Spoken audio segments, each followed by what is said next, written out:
CMMS Radio talks about all things CMMS, computerized maintenance management software, focused on maintenance management.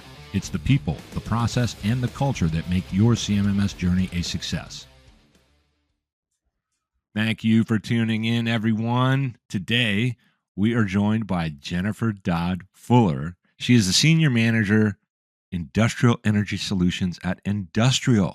She's driving industrial efficiency and sustainability. Jennifer, welcome to CMMS Radio. Hi. It's great to have you on. You and I connected online, and it was kind of random because I had put out this post and you chimed in, and we had a couple of other virtual conversations, not like this, but I'm just glad you could make the time to come on with me. And I wanted to explore kind of how you got into this big bad world of maintenance management, all this cool stuff. And I've done some research, and everybody knows I'm typically low prep, no prep, but I got a few things I want to kind of talk through. But first and foremost, with you having been in the trenches, and we'll talk about that, how did you get into this world in the first place? Accident. Talk to us. Complete accident. Coming out of WVU, I landed a job with Train, and I did some controls work for Train. Went over to a consulting engineering firm for a few years, and they decided to close that office, so I found myself without work. But having a background in HVAC and controls, there was a local factory, Denso Automotive, who picked me up as a facilities engineer. They asked me, do you know anything about industrial construction management? I said, no, not really. They said, do you know anything about, die casting or any sort of production line engineering work? I said, not really. And they said, do you know anything about HVAC? And I was like, I gotcha. And so they hired me on and trained me up. I was there for a number of years. And then I ended up at Owens Corning as a facilities engineer. And they said, oh, by the way, you're a reliability engineer now too. And I said, what's reliability? And they said, don't worry, you'll figure it out. And that's kind of how I got into it. I think the second or third day at Owens Corning, that's when they dropped it on me that I was also going to be a reliability engineer. So I ended up really getting passionate about that kind of work and getting really passionate about working with the multi-craft and trying to figure out ways to create buy-in and create better processes and figuring out how we could all work together toward common solutions and preferably not getting called in at midnight. Yeah. Oh, that's a big one right there. Like so for all of us that have been in any part, even on the fringe of maintenance, whether it's facilities, manufacturing, all the things that are in between, those midnight calls are a real thing. They happen, and a lot of that comes back to how even in reliability, and you're getting kind of thrown to the wolves, they're like, yeah, you're the reliability engineer now, and it's like, whoa, the weight of the world on your shoulders for this facility and the team. And the thing about these problems that we all want to prevent, we want to prevent the failures, we want to create high levels of availability, and you just can't really predict when something's going to fail and why something's going to fail. You can you can get in the ballpark, right? You can get in the wheelhouse and kind of see some indicators, but I wanted to ask, because it's fascinating to me how you got thrown to the wolves like that, and now you've had, I loved what I read about your career, the career trajectory, and you've had exposure in several different areas of this overall best practices type game, if you will. I don't know, game, everybody calls it that. So when these late night calls were coming and you got to deal with this stuff, were you then in each case by case, right? Because it's always going to be something, able to leverage why that happened and then prevent it for a while? Like, did you have any strategies for that?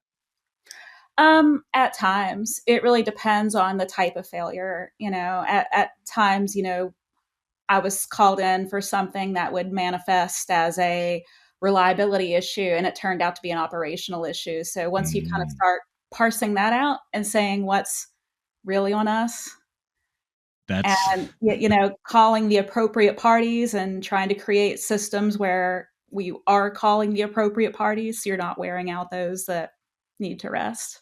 yeah.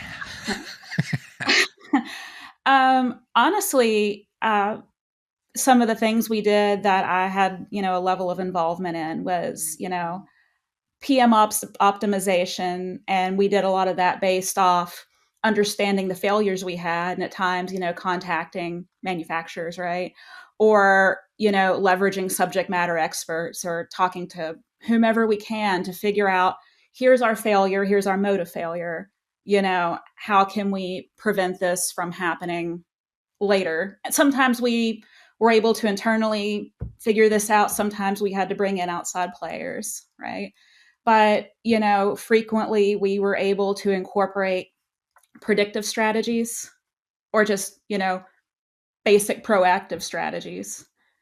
And, just trying to understand failure modes of these machines and how to avoid them. And really, one of the biggest game changers with us was a lubrication program, a Ooh, very good lubrication program.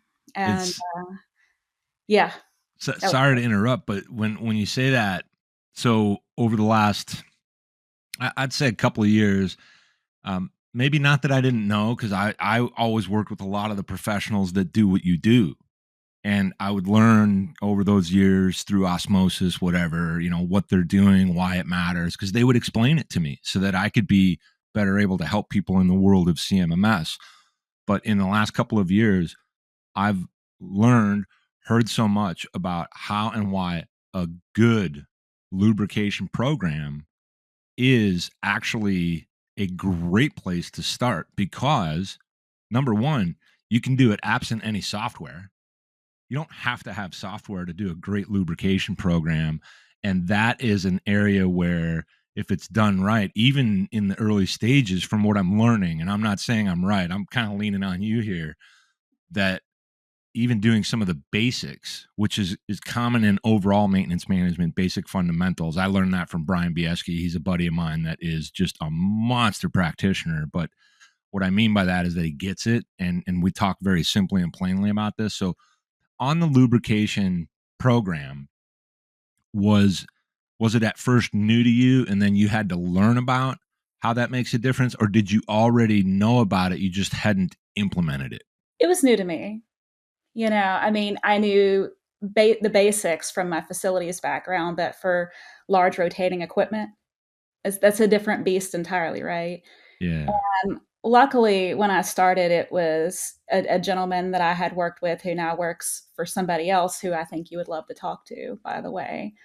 Um, he had identified that as a need and got the ball rolling. And at that point, it was more about identifying all the points that need to be lubricated, right?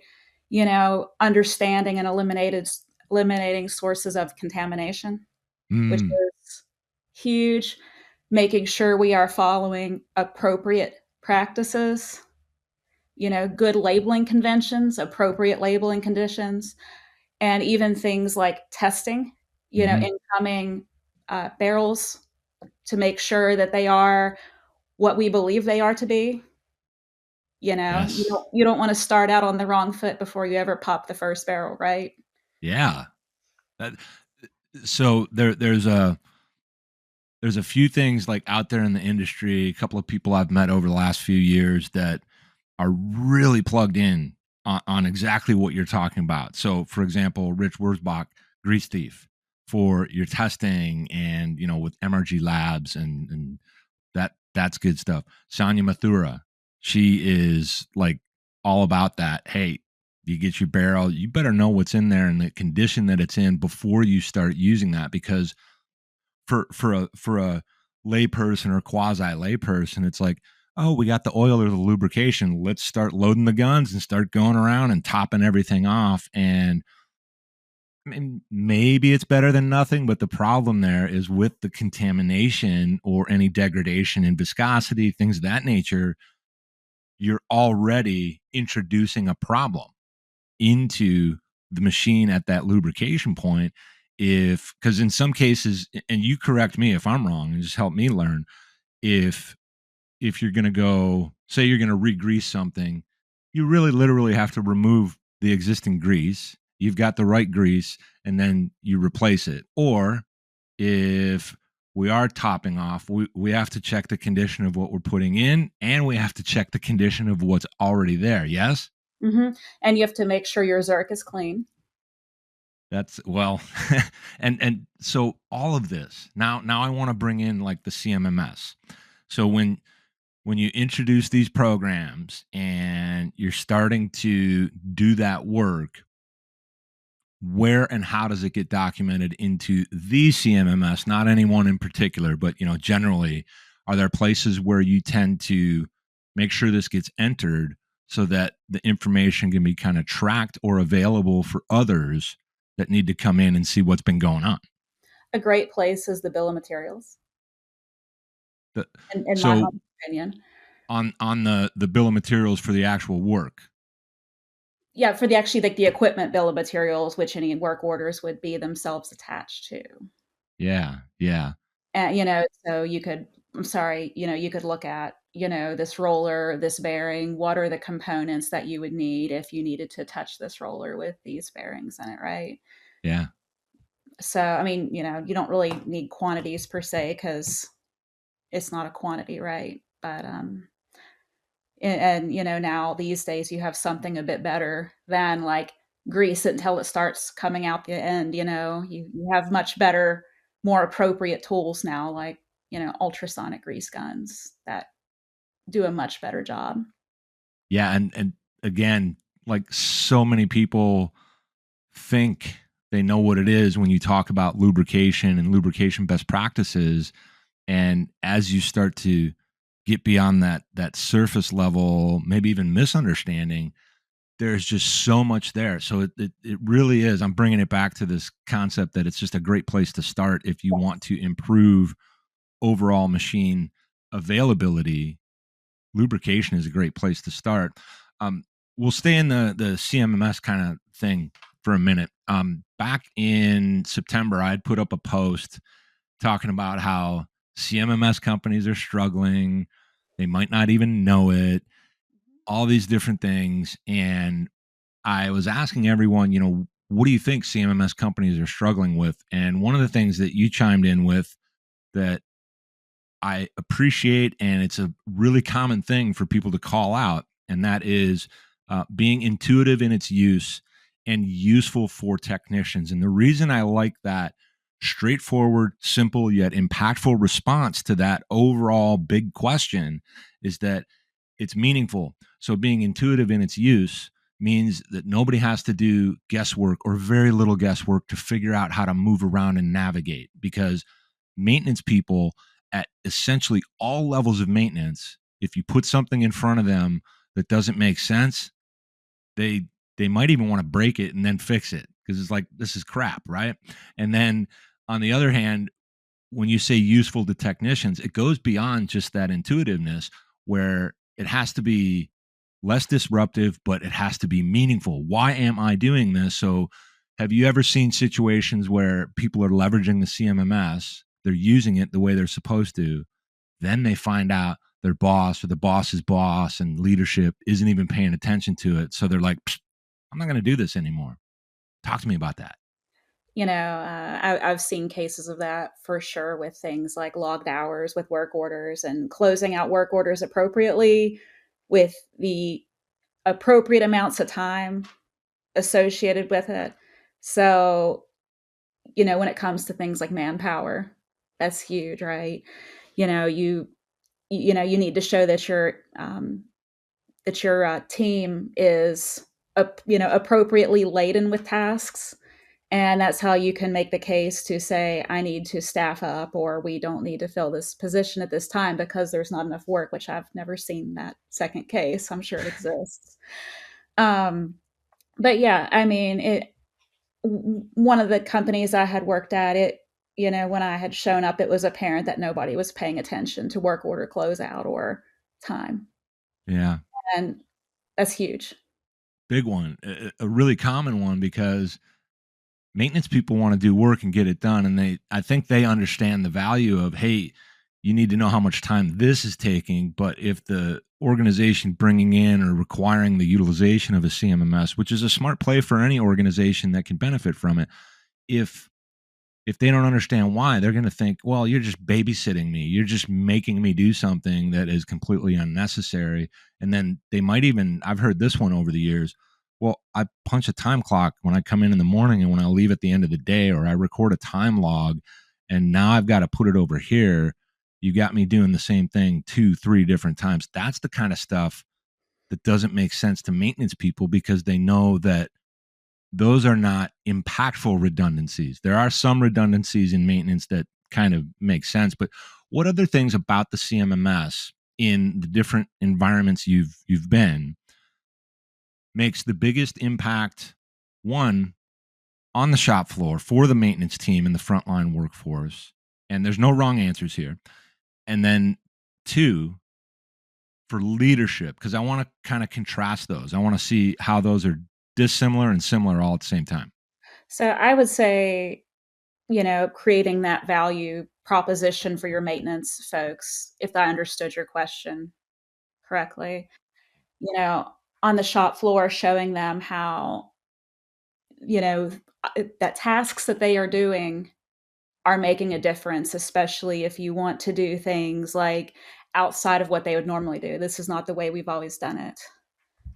And, humor me. Let's do this a few times and see if this starts improving our mean time between failure, right? Mm. And, use the CMMS as a way to begin to record, failures, types of failures. And then if all goes well and you ask them to just trust you and build that trust, then say, wow, this machine had this level of failures this time last year, and look where we are now. You know, much increased mean time between failure, decreased mean time to repair, and that is great information that you can leverage from your CMMS. And I think it can be very impactful to technicians to say, look, I know it every day feels the same, but you haven't had to touch this machine nearly as much as you did last year because of things that we have done together. Creating better bills of materials, creating better, more targeted work orders, right? Refining our predictive maintenance routes and methodologies, right? Yeah. And I honestly, I consider this CMMS a great tool to help build buy-in. If you show them the data, explain to them why the data can be helpful to them and what it means, right? And another way you can talk about it is, how often have you gotten called in, during your own call period in the past month? How was it this time last year? And then start showing them the data. And sometimes you can create more buy-in to start doing more activities in spaces where you have a strong culture of, that's not how we've always done it. That's yeah, I like this. I like this. This is really good stuff. And then for the leadership perspective, at the end of the day, leadership just wants the outcomes that they're after. I mean, that's their job, is to keep things moving in that way. And oftentimes I'm calling them out, and I'm like, "Oh, you guys don't care about your front line and all that." And I kind of mean that, but at the same time, I understand they have a certain role within driving the organization, but I always think they should stay connected to the entire organization as much as they can so that it makes sense. They're looking at a different set of KPIs that would not have any chance of meeting the real metric they're trying to hit if maintenance doesn't buy in and actually perform, so to speak. And I don't mean like they're being puppeteered or anything like that. It's more like, this is our role. And one of the analogies I think of sometimes is a race car on a racetrack in a competitive race that's televised. Well, there's a team, and there was a team before that same team before they got to race day that was doing all the things to make sure that that brilliant piece of equipment, which is a multiple series of pieces of equipment working together to get around the track and not crash and all this kind of stuff. That's the same thing that organizations are doing that need to rely on maintenance to keep the manufacturing going, to keep the facility operating and make it available. So I think what we're all talking about is how to tie that together and say, hey, leadership does the leading. They should know we do this. Let's put this in the middle and make sure everybody's bought in. It makes a big impact. And I'm always talking about that, but it's not easy to do, right? No, no, being that liaise between the multi-craft and management and trying to find that middle ground of understanding, Yeah. which sometimes is tilted one way or the other a bit. But, trying to explain to both parties what makes sense, what can be given reasonably, and how both can benefit, right? Yeah. And that's a tough line to tread, but I think a CMMS tool is a really fabulous way to get there because there's plenty of metrics. And I mean, even doing things like, kitting, using, use your work order functions, create kits, and, increase wrench time. I mean, it's not possible to get where anybody wants to go, on either end, right? On the technician end or the management end, unless you have this tool in the middle. That's what I've always thought, even, back prior to being in the world of CMMS myself, where we knew what we had to do. We knew we had to have some systemization in place, absent software, but where we're managing our day-to-day work orders and then tracking things the hard way, the manual way. Um, I think the CMMS can be a real game changer. And I also oftentimes think it doesn't really matter which one that you have, as long as you're leveraging it properly. Like, even if it's a clunky, junky one, sometimes you got to say, hey, this is what we have. We are not getting anything else. Let's get together and figure out, why is this so hard for you to use? And one gal might say, well, it's 10 clicks. Can we do anything to deal with that? Because I hate that part of it. I lose too much time. And you try to strategize some workarounds. There's ways to leverage it. I really wrestle with this idea of who's the best. And I've said it in the last couple of years. A lot of my friends and contacts throughout the industry say the exact same thing. The best CMMS you could have is the one that your people will use, because if your people will not use it, you're nowhere. You're literally nowhere. It's like buying the best piece of software and going, wow, we finally got this project done. We bought a CMMS, and then they put it on a shelf and go back to work. And I think it's a great tool, and it's not just because I used to sell it. I don't sell it anymore. I podcast about it. And, I tell people, put your vendor to the test. Make sure they know what they're talking about. Put that solution to the test. So I want to switch gears. So let me see if I can find some of my cool questions. I was curious about, with the different roles you've had, you were both facilities and maintenance manager. So this applied to the facilities, meaning the building envelope, in addition to the production machines, the equipment that might serve facilities or production. And you've kind of worn, it's like a hat that's kind of two colors and blended. Can you talk about some of the challenges and similarities there? I'm just trying to think of challenges. I would say, one of the big challenge with both hats is balancing those immediate reactive needs that most facilities have with those things that you need to get ahead of, those predictive or just proactive jobs that you need to do to continue to be a reliable facility, right? And Yeah. especially things on a facility side, like, you need to do this major chiller rebuild, right? And they say, well, it's working fine right now. And like, and you're like, well, yeah, it is right now. And The, then it the, won't one day, and then we're going to have another conversation, and you're not going to be very happy at all. And it seems like in a lot of cases, in my experience, facility stuff tends to get put to the back burner unless there are a lot of complaints. And you usually go from zero complaints to all the complaints very quickly. So trying to balance those reactive and production based needs that are people are screaming for all the time versus trying to get to a proactive state. I think Yeah. that's the toughest part. CapEx, just work order hours, all of it. And, I think having both of those types of experience and always having been in facilities, it's serving me well now. And I like having worn all these different hats. I feel like it gives me a fun perch to sit on, and I can make a lot of comments from the peanut gallery.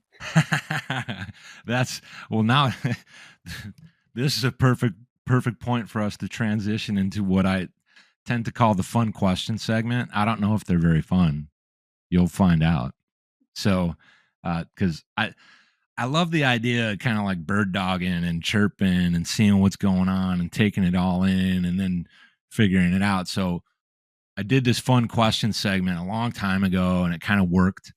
And I just want to hit you with 3 fun questions, no wrong answers, not going to jam you up at all. These are kind of softballs. Well, mostly. We'll see. Yeah. First question.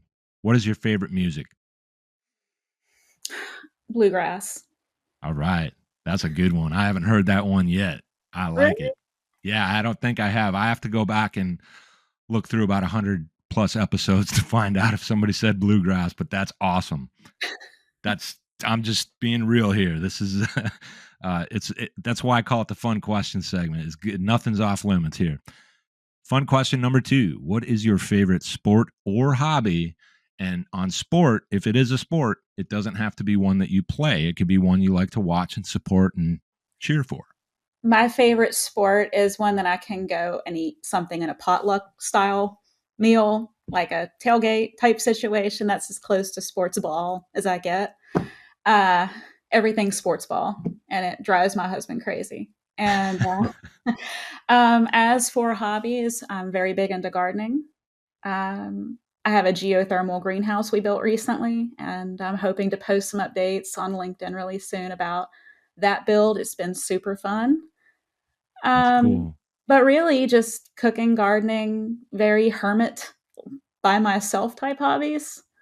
Those are my favorite. Get to unwind a little bit. Yeah, I can appreciate that. Yeah, it's cool stuff. All right, here's the big one. Fun question number 3. It's fun, but it's a big question. Okay. What is your perspective, philosophy, opinion, anything at all on the concept of work life balance? Ooh, that's loaded. Work life balance. I think it's that's individual for every person. And I think that's also probably differs for different stages of your life. And to me, work life balance, it needs to be right for the person doing the work. You know, in an earlier phase of my life, work life balance, I was okay being on call as much as I was and being in the facility all night at times or several nights on end, and it wasn't a big deal. It'd be a bigger deal now. Yeah, It wasn't an issue for me then. I don't like being out all night now if I can help it. yeah, Um, and I think businesses, orgs just need to be very transparent with the worker, and the worker needs to be very transparent with the org to kind of say before you start, before you ever get a promotion, take a new job, that you all are eye to eye on that expectation and what's acceptable. Um, Before I took my most recent role, I had spoken to some folks, and there were keywords in interviews that made me start to think. I was like, I feel like I'm going to be there a whole lot, like in a way that will not be fun for me. And yeah, I started asking questions, and I think some orgs are very transparent. And I think some are a bit more like, oh, better and worse, just depends on the week, and for me at least, that is where I start digging more. yeah. I so that is really interesting and useful for anybody that gets to hear this, because it's kind of like when I'm talking about CMMS and people looking for CMMS, ask your vendor really hard questions. And they're like, well, what do you mean by hard questions? Ask them what you really want to know. If they don't answer it well, you know something. If they do, you can dig a little bit further, or just like you said. So when it comes to our careers and this idea behind work-life balance, everybody defines it individually. But I love what you said for people to know, if you're in an interview, if you're about to take a promotion at your existing job, you need to know what you're getting into. You have to have your eyes open and be on that same page so that expectations are as close to accurate as possible. Pretty tough to get them 100%, but at least you know, like, okay, I'm up for that. That's not going to be a problem versus, wait a minute, occasionally I have to go in on a Friday night. My kid has, volleyball every Friday night. Mhm. I can't do that, or something like that. That's good stuff. And there's this is why I say there's no wrong answers, because we're all on this journey. We're talking about maintenance management, CMMS, but we're human beings, and we got to figure all of it out. There's not like, oh, work's going great and life's going crappy. They're all kind of smushed together anyway. So Fair. I I really like asking those questions, and I totally super stoked that I appreciate that you joined me today and we got to talk about this stuff. I For me, it was really fun. I want to make sure that folks know how to get in touch with you, and how to get in touch with Ndustrial. So for Ndustrial, it's www.ndustrial, but that's the letter NDUSTRIAL.io. If you want to reach out and get in touch with them and learn about them. And to get in touch with Jennifer, it is Jennifer Dodd Fuller. It's JENNIFER. Dodd is DODD, and Fuller is FULLER. Just to get it right, you can find her on LinkedIn. Jennifer, thank you for being here with me today. Thank you so much. Had a good time. Me too. Thank you. Did you find this episode helpful? Please send us some feedback, suggest a topic, or ask a question. Reach out to CMMS Radio if you need a co-pilot on your CMMS project. Visit CMMSradio.com and use the What's on Your Mind link. Thank you for tuning in to CMMS Radio, your resource for all things CMMS, from selection to implementation, to help you make better choices, learn from industry experts, and have a successful CMMS journey.